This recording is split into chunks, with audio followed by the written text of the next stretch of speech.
Hey, Facebook. Charlotte, I'm back. I just got off work a while ago and came home, and I found myself with a little bit of time, so I decided to pour myself another glass of Chambord. I'm going to finish off that bottle. And I'm also going to finish off my little talk. If you watched my last video, and mind you, I still have not garnished any editing skills. I don't plan to, and I still haven't written a script, and I don't plan to do that either. I'm just getting it out as the questions come in and the shit rattles around my brain. If you watched the first video, you would know that I answered the question, Charlotte, how long has religion been with humanity? And the answer was that we aren't the only species that has a sense of religiosity.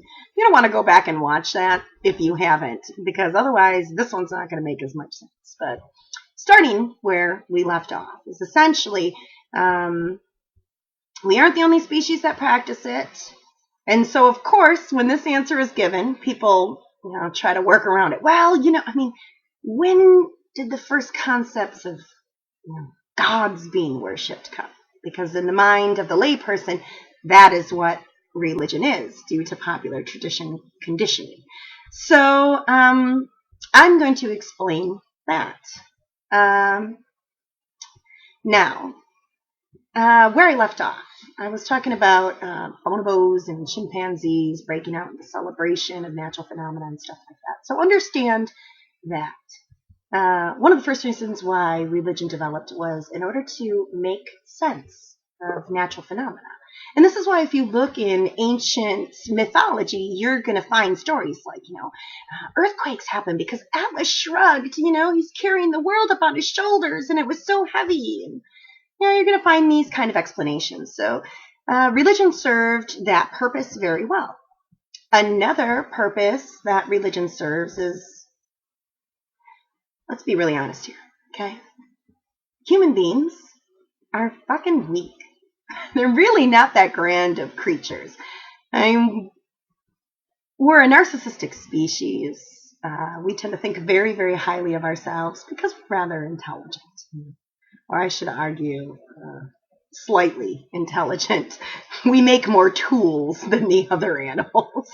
But we are significantly weak. I mean, if you compare the human species to silverback, if you compare us to the lion, okay, we're really not that adept at hardcore survival. So we are social beings, and we live together and work together in order to be able to eke out a survival. And so religion helped societal bonds. Okay? We talked, I believe, in the last video about cohesive bonds. If not, we're going to talk about it a hell of a lot today because it's vitally important. And so it was important for being able to impart identity. It was important for being able to intercede, essentially, to fate about what would happen to us. We tried to appeal to this energy in order to be able to eke out our first survival. And that's why some of the very first forms of veneration we see with like Neanderthals and stuff like that is these paintings on walls of successful hunts, lots of herds, because we're essentially, hoping that if we can realize it, if we can manifest it in art, then maybe it'll become a reality, right? So a lot of religion is based on that, praying, doing magic in order to be able to appeal to the fates to help us. So now human beings lived in these little tiny clans, right? Your mom, dad, uncle, couple of people. Actually, the human brain really can't withhold more than 160 people. Be able to identify its face well, be able to retain lots of personal information. And the reason why the human brain has trouble doing this is because for millions of years we lived in these little tiny hunter and gathering societies.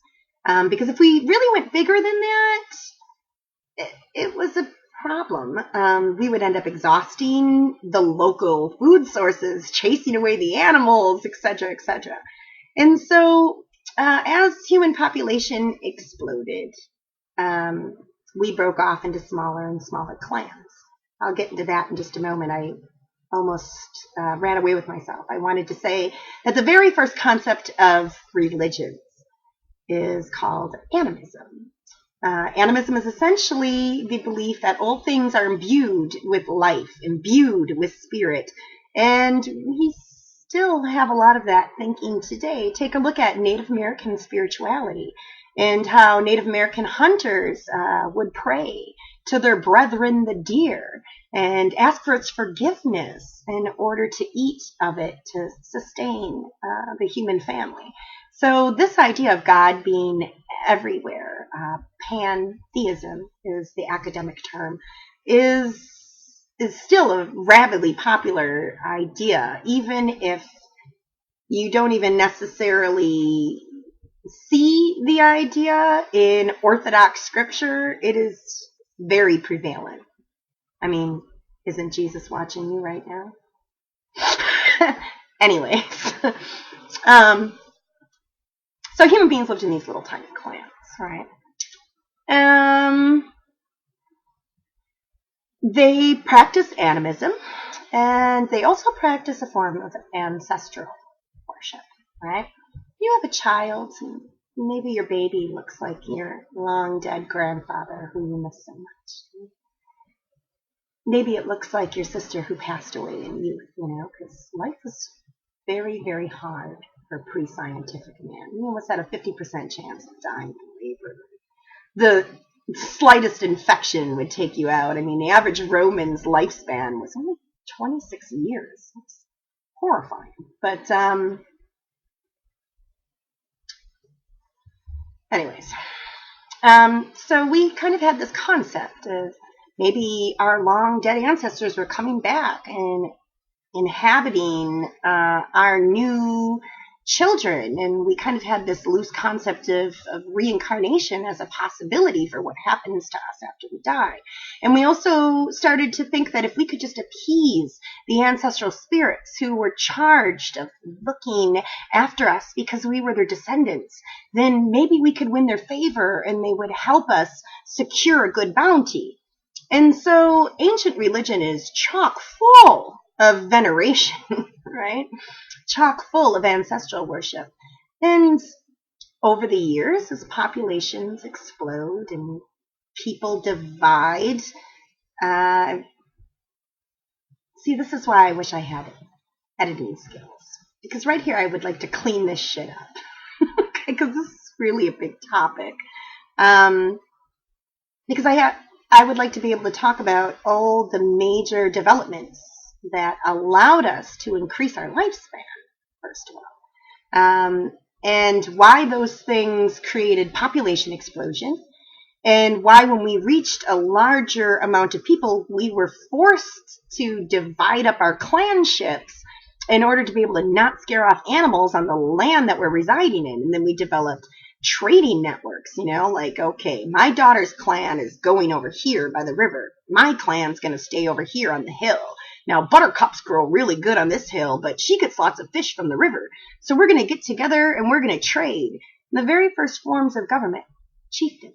And chief essentially means one who speaks well, one who negotiates a trade, was formed based on this. At the same time that our very first religions essentially were being formed. Clans stayed together. They would meet up not only to trade resources, which is very important, but also the fact that they were once related meant that they worshiped the same ancestral deities. And this works as what's called a cohesive bond. This is vitally important for you to understand. Once you can comprehend cohesive bonds, you can really see through a lot of bullshit in politics and religion and patriotism and just the whole fucking game of society. But so cohesive bonds for clans. Those clans that share a cohesive bond are known as a tribe. because they're related loosely via similar language, similar religious practice, similar cultural practices, and a blood bond, and they worship the same ancestral spirits. So, as populations kept exploding as we were able to develop new technologies, better medicines, save ourselves more, and of course, agriculture happened 10,000 years ago. That's a whole other tangent too, with the grow mother and how agriculture was invented, and then as a result, how specialization came and warfare came, etc., etc., etc. The point of it is what it does to religion. The very first empires are essentially, we're forced into sedentary areas because the population is so huge, right? We're starting to exhaust these spaces where we're migrating all the time. And we develop agriculture, and agriculture allows us to kind of stay put and regenerate our crops all the time so that we don't have to move around. But this seems like a great invention because when you're running around looking for your food, you're spending a lot of calories to acquire your food source, which means that you run a huge risk of drought, getting hurt by an animal that you're hunting, not accessing enough food, etc., etc. But agriculture, for only 1 calorie that you expend farming, you get 50 in return. So that's huge. For the first time, human beings didn't have to worry so much about not acquiring enough food for the day. And this allowed for specialization of labor. But it also created military castes and warfare, which is a huge problem that we still have today. In fact, it was so rabid that 1 out of 10 skeletons from the agricultural societies show wounds from warfare. Because what was happening were, one tribe, maybe they suffered some bad shit that year, and then a neighboring tribe who they don't share a cohesive bond with has these goods that they want. So they train up together and they go attack that place and steal their food stores, right? And so warfare happened. Well, empires are essentially, sedentary villages that are conquering outlying villages and turning them into vassal states and taking their food stores, taking their resources to feed their upper higher classes, and everybody else is kind of working to keep the system going, right? But what would stop someone from rebelling? And the answer is cohesive bond. And this is why the first organized religion, which is the root of what people are really asking me, is called polytheism. Poly meaning many, and again, theism meaning belief in gods. And so those are our first religions. You have these tribes conquering other tribes. Now, they don't speak a similar language, and they don't share a blood bond, and they don't share maybe a similar culture, but they have one, the conquering one, has an interest in getting the resources of the other and keeping the newly conquered people from rebelling. So how do you do that? How do you stop that? Well, you can only rule by might for so long. So you got to create what is called a cohesive bond. And that was done primarily through religion. Is you take someone's patron ancestral spirit, their deity, and then you graft it onto your own. And then you declare them a holy divine family. And so, you can't disrespect the gods, right? Because otherwise bad things will happen to us. So this is what we see with the very first civilizations. Take, for instance, there's older ones than Rome, but Rome is such a good example, right? Because the traditional gods of Rome, Romulus and Remus, the brothers, right? And then you start seeing when they take in Greece and Sparta, all these other places, all of a sudden this huge pagan polytheistic family is born, right? Like Zeus is married to Hera, who has a daughter named Athena, and the brother Poseidon of Zeus, and on and on and on, and these big divine families.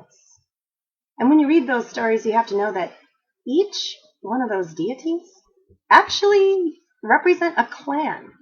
You know, people that worship Poseidon, these were people that resided by the waters, right? And the people that worship Zeus, these were people who grew olive trees up near the mountainous regions. So this is really important because cohesive bonds in history essentially were what allowed empires to stay together without great rebellion. And it's also what allowed people to rule. So maybe on the next video I'll talk about divine right to rule or something along those lines. But anyways, I tried to compact like fucking 3 million years of history into 15 minutes without a script and no editing skills. Sorry for the suckiness, but I hope at least this gives you a little better understanding of how religion developed in history. Thanks, Facebook. Bye!